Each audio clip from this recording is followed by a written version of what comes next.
Bismillahirrahmanirrahim. Assalamualaikum warahmatullahi wabarakatuh. Nah, untuk sesi pertemuan mata kuliah manajemen data hari ini adalah kita ingin belajar bagaimana menggambarkan data univariat ya dari data yang kita punya. Nah, analis univariat ini meliputi bagaimana distribusi data, ya, normal atau tidak normal, mungkin teman-teman pernah ingat. Terus kemudian bagaimana gambaran data dari distribusi tadi, apakah nilai min yang akan kita keluarkan atau nilai median ya sebagai data pusat ya dari data yang kita inginkan. Nah, kita coba latihan di sini dari beberapa langkah-langkah atau tugas di sini yang teman-teman bisa lihat. Yang pertama adalah kita ingin melakukan uji normalitas data pada variabel HB sebelum intervensi atau di sini pada variabel namanya adalah HB pre. Kenapa kita melakukan uji normalitas data dalam menggambarkan analis univariat?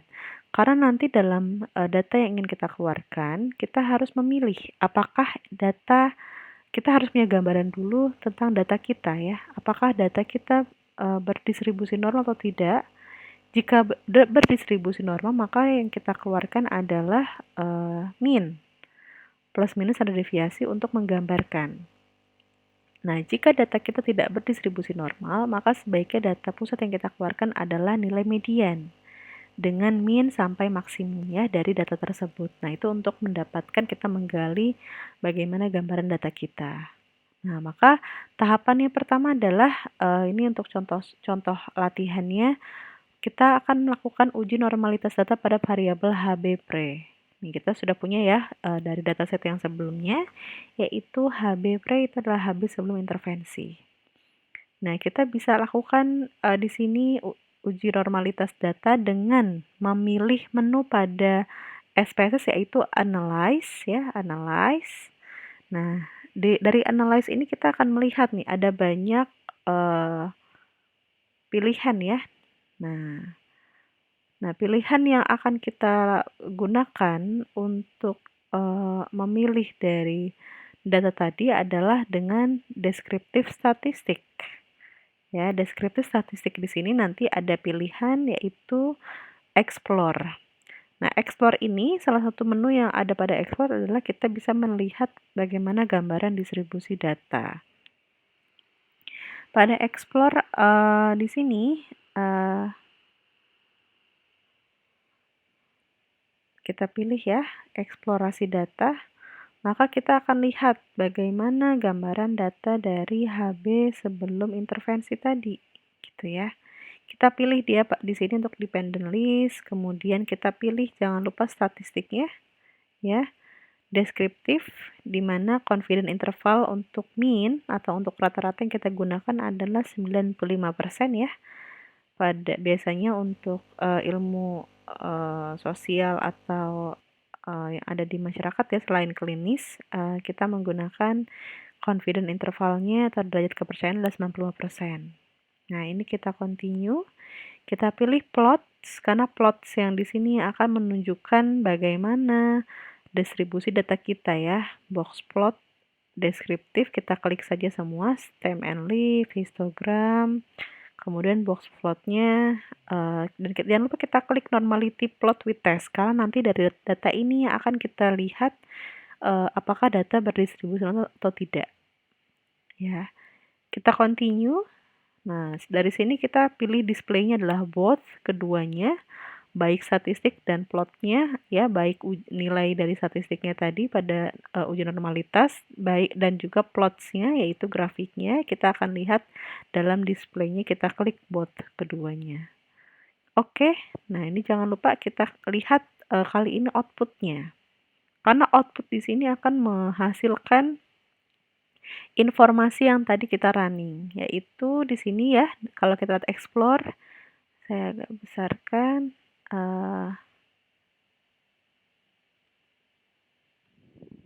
Nah, dari eksplorasi data di sini, yang pertama kita bisa lihat ya, ada deskriptif data ya. Nah, ada informasi di sini untuk variabel karena tadi kita memilih HB sebelum intervensi. Nah, kita ketemu di sini ada N-nya 20. Ya, memang jumlah respon kita kan ada 20 ya, gitu. 100% tidak ada yang missing, tandanya valid, datanya semua bisa kita olah dengan baik. Nah, kemudian di tampilan berikutnya adalah deskriptif. Di sini deskriptif ini ada banyak data pusat. Data min misalnya 11,04, standar errornya kita ketemu ya 0,3583. Kemudian ada median di sini, mediannya yaitu 11,2, ada variance di sini ya, yaitu 2,568, ada standar deviasi di sini 1,6024, ada nilai minimum dari responden kita ya pada kadar Hb sebelumnya yaitu 8,4 dan juga nilai maksimumnya adalah 13,2. Nah, ini juga ada gambar dari range. Berapa range-nya tadi tuh? Dari antara yang minimum sampai ke maksimum, maka range-nya adalah 4,8. Jadi, ini adalah gambaran dari data pusat tadi yang kita inginkan. Nah, untuk kita mengecek apakah data berdistribusi normal atau tidak, maka kita harus melihat nilai statistiknya, test of normality. Ada dua pilihan di sini, ada Kolmogorov-Smirnov atau Shapiro-Wilk. Nah, kapan kita menggunakan Kolmogorov? Kapan kita menggunakan Shapiro-Wilk? Teman-teman tahu dalam teorinya ya, kita menggunakan Kolmogorov di saat data ya berdistribusi atau jumlah datanya tadi adalah sampel besar, yaitu lebih dari 50. Sedangkan Shapiro-Wilk gitu ya, digunakan jika sampelnya kurang atau sama dengan 50 begitu. Nah, karena jumlah sampel kita hanya 20, maka yang kita gunakan adalah Shapiro-Wilk untuk melihat nilai signifikansinya atau nilai P-nya. Nah, dari hasil di sini ya kita ketemu signifikansinya ya. Kita lihat yang Shapiro-Wilk ya, ini statistiknya. Jadi yang dilihat bukan ini, tapi yang dilihat adalah signifikansinya, yaitu ini angka yang atau nilai P yang menggambarkan bagaimana kesimpulan dari distribusi data kita, apakah data berdistribusi normal atau tidak, gitu. Maka dari pertanyaan yang ditulis di sini ya, apakah uji yang digunakan untuk melihat distribusi data? Karena data kita berjumlah 20, ya dataset kita berjumlah 20 saja, maka data yang uji yang kita gunakan adalah uji Shapiro-Wilk. Ya, ini uji yang kita gunakan adalah uji Shapiro-Wilk. Kemudian, berapakah nilai P-nya? Nah, nilai P-nya adalah di sini ya. Kita teman-teman bisa lihat di sini titik 0,069. Kita taruh nilai P-nya adalah 0,069. Nah, kemudian apa interpretasinya dari data tersebut gitu ya? Interpretasinya adalah jika karena data P-nya lebih dari 0,05 ya, karena P-nya adalah 0,069 dan 0,069 ini lebih dari 0,05 karena tadi confidence interval yang kita gunakan adalah 95%, maka kita bisa simpulkan di sini data berdistribusi normal. Ya, di sini. Nah, ini adalah hasil interpretasinya. Maka data HB sebelum intervensi, datanya menunjukkan data berdistribusi normal. Nantinya dari kesimpulan atau tugas ketiga di nomor 1 ini, kita tahu tahapan-tahapan ya dalam melakukan normalitas data, ya uji normalitas data. Nah, yang pertama adalah kita melihat dulu apa uji yang digunakan. Ada dua pilihan, ada uji Kolmogorov dan uji Shapiro. Kita menggunakan uji Kolmogorov ya di saat lebih dari 50, menggunakan uji Shapiro di saat kurang dari 50. Kemudian kita lihat berapa nilai P, yaitu dari nilai pada tabel ya, nilai signifikansinya. Nah, jika lebih dari alfa ya, tadi kan confidence interval ada 90%, maka alfanya adalah 5%.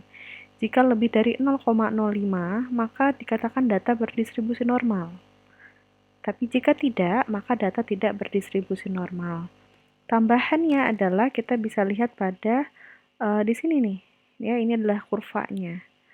Nah, ada banyak data ya, maksudnya data yang terlihat ini eh, tidak, kalau kita lihat di sini ya, datanya tidak berdistribusi normal karena ternyata ya, data masih termasuk dalam data berdistribusi normal karena terlihat ini tidak terlalu miring kanan atau miring kiri gitu ya, tapi jadi masih dikatakan pada plotnya atau pada grafiknya itu menunjukkan data yang berdistribusi normal. Nah, terlihat dari nilai statistik ya pada uji tersebut ya, karena dia lebih dari 0,05, walaupun sedikit ya, tapi ini masih masuk ke dalam data berdistribusi normal. Nah, teman-teman nanti bisa lakukan hal yang sama untuk latihannya pada variabel HB pos. Ya. Nah, selanjutnya kita akan pada analis univariat itu juga kita akan menggambarkan gambaran distribusi data atau pemusatan data. Tadi kita sudah tahu ya bahwa distribusi datanya berdistribusi normal. Maka yang kita gunakan sebaiknya ya, berapakah rata-rata HB sebelum intervensi? Maka yang kita gunakan untuk menggambarkan atau menjawab distribusi data tersebut adalah dengan menggunakan nilai min plus minus standar deviasi. Nah, di sini nilai minnya adalah 11,04 gitu ya. Maka berapakah rata-ratanya? 11,04 gitu ya. Dengan standar deviasinya yang kurang lebih adalah kita lihat SD-nya di sini ya, 1,6024. Nah, 1,6024 itu ini plus minus ya, plus minus standar deviasi. Nah, ya ini plus minusnya.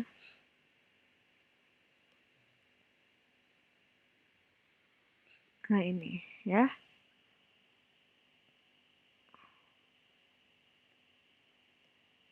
Nah, 11,04 plus minus standar deviasi yaitu 1,6024 atau 1,6 saja cukup ya. Nah, ini adalah rata-rata HB sebelum intervensi. Jadi kita mendapatkan informasi dari sampel penelitian kita ya, bahwa HB sebelum intervensi itu 11,04 yang kurang lebihnya ya standar deviasi adalah 1,6. Nah, nanti teman-teman bisa lihat kembali lakukan hal yang sama pada variabel HB pos setelah dilakukan gambaran dari distribusi data ya, uji normalitas. Nah, selanjutnya pada analis univariat dia tidak hanya melihat data pusat tapi juga kita bisa melihat proporsi data. Nah, untuk melakukan gambaran proporsi kita mencoba contoh dari variabel status anemia ya berdasarkan status anemia tadi berdasarkan sebelum intervensi. Kan kita sudah buat ya dari pertemuan sebelumnya. Nah, ini status anemianya. Nah, kalau kita ngomongin proporsi kan berapa banyak gitu ya. Berapa yang terkena anemia dari total responden. Nah, ini kalau kita ngitung manual kita akan hitung nih. Oh, yang anemia ada 1, 2, sampai seterusnya ya yang anemia. Dibagi dengan banyaknya responden dikalikan 100. Nah, kalau di sini menu pada SPSS kita bisa menggunakan analyze, kemudian deskriptif statistik ya, kita pilih yang frekuensis. Nah, variabelnya kita masukkan tadi ya, yaitu anemia, status anemia responden. Kita masukkan, statistiknya boleh teman-teman taruh ya, boleh juga tidak. Kalau taruh teman-teman bisa melihat gambaran dari distribusi data juga di sini pada analis univariatnya. Ya, kalau tidak juga nggak apa-apa. Kemudian di sini display frequency tables gitu ya. Nah, kita akan lakukan gambaran dari frekuensi tabelnya tadi. Nah, ini hasilnya. Jadi dari informasi yang keluar ya pada frekuensi ini, statistiknya yaitu data yang diolah itu valid 20 jumlahnya. tanpa missing. Jadi tidak ada yang missing datanya. Nah, dari tabel berikutnya gitu ya, atau di dalam tabelnya ada minnya itu adalah ini nggak perlu gitu harusnya. Kenapa begitu? Karena data yang kita olah adalah data kategorik gitu ya. Jadi yang dimaksud untuk data pusat itu adalah jika datanya berbentuk numerik. Nah, makanya tadi kalau kita nggak tahu, kita bisa klik-klik saja tuh min, median, standar deviasi, min max, tapi ternyata penggunaannya tidak tepat gitu. Nah, jadi ini saya hanya ingin menginformasikan bahwa ini tidak relevan untuk kita menggambarkan data pusat. Kenapa? Karena data yang kita gunakan dalam analisisnya berbentuk kategorik gitu ya. Nah, jadi data pusat itu biasanya digunakan untuk data yang bentuknya adalah numerik atau skalanya itu adalah numerik baik rasio atau interval. Nah, maka tadi pertanyaan berapa persen responden yang anemia gitu ya. Dari sini kita bisa lihat ya. Berapa persen yang anemia? Di sini yang anemia itu ada 13 orang. Persennya adalah 60%. Yang tidak anemia itu ada 7 orang ya frekuensinya, yaitu 35%. Maka kita bisa langsung taruh di sini ya, berapa persen responden yang anemia. Kalau persennya maka kita jawab di sini 65%. Ya, dari responden kita menderita anemia. Yang tidak anemia berapa persen? 35%. Nah, inilah jawaban dari pertanyaan ketiga ya untuk latihan pada bagaimana analisis univariat atau gambaran distribusi data. Nah, teman-teman nanti bisa lakukan hal yang sama ya pada variabel status gizi berdasarkan IMT yang sudah teman-teman juga buat. Nah, sekiranya itu untuk penjelasan tugas ya untuk latihan analisis univariat dari data tadi. Teman-teman dari sini bisa menggambarkan bahwa data pusat atau pemusatan data yaitu min, median, min max atau standar deviasi ya sebagai variansnya, itu kita tentukan dulu mana data yang akan kita keluarkan untuk kita sebutkan sebagai gambaran data pusat tadi. Ya, kita uji dulu kenormalan data. Uji normalitas datanya. Jika data berdistribusi normal, maka yang kita keluarkan adalah nilai min plus minus standar deviasi. Tapi jika data tidak berdistribusi normal, maka yang kita keluarkan adalah median diikuti dengan minimum dan maksimum dari data tadi. Nah, kemudian selanjutnya, jika data sudah kita kategorikan, tadi kan dari skalanya HB, tadi kan itu adalah skalanya rasio ya, HB sebelum intervensi. Tapi dari data HB tadi, kita melakukan kategorisasi memilih ya, menjadi tadinya datanya kontinu menjadi data diskrit, ya, data hitung, berapa banyak yang anemia dan tidak anemia, yaitu yang ini ya, tadi datanya. Kita bisa lihat pada view-nya, misalnya tadi yang kita tentukan, nah ini. 0101 ini berapa banyak yang anemia, banyak yang tidak anemia gitu ya dari sini. Maka kita sudah kategorikan. Nah, dari kategori ini kita bisa mencari berapa proporsinya ya dari anemia dan tidak anemia. Nah, itu kesimpulan untuk pertemuan analisis univariat hari ini. Kurang lebih ya mohon maaf. Wassalamualaikum warahmatullahi wabarakatuh.